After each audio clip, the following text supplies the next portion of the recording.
बिस्मिल्लाहिर्रहमानिर्रहीम। मैं आज पूरी आवाम को, पाकिस्तान की आवाम को, अपनी अफवाज को, एयरफोर्स को, आर्मी को, नेवी को, सबको मुबारकबाद देना चाहता हूँ और अपनी आवाम को मुबारकबाद देता हूँ जिस यकजहती का आप लोग ने मुजाहरा किया है इन दिनों जब हम पे दुश्मन गालिब होने की कोशिश कर रहा था। ये काबिल तहसीन है और मैं चाहता हूँ कि यही यूनिटी आपकी रहे। इंशाअल्लाह पाकिस्तान हम सब साथ हैं तो दुश्मन हमारा कुछ नहीं बिगाड़ सकता।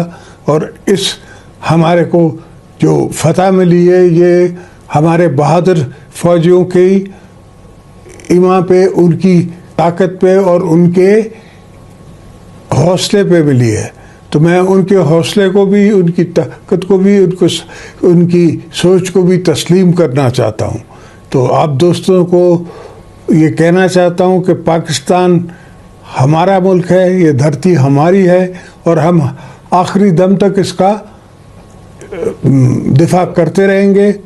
और आप और मैं as Pakistani and Pakistani president हम सब इस बात पे खड़े हैं चट्टान की तरह कि हम दुश्मन से नहीं झुकेंगे, नहीं डरेंगे।